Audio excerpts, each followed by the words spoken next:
Hello everyone and welcome to Tech Basics. Today I'm going to guide you on how to log into your Eastern Health account on your web portal. So, what is Eastern Health? Eastern Health is a regional health authority in Canadian province of Newfoundland and Labrador that oversees the delivery of health services including hospitals, long-term care facilities and community health programs to residents in its jurisdiction. Now let's get started. First of all, open your web browser and navigate to Eastern Health account. You can do this by typing Eastern Health login.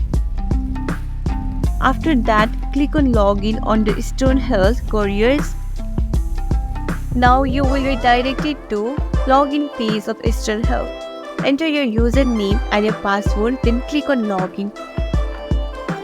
To do this, make sure you already have an account with Eastern Health. If you do not have an account, click on register to create a new account.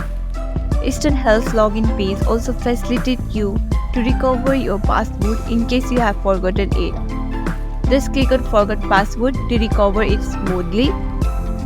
And that's it. Follow these simple steps and successfully log into Eastern Health account on your website.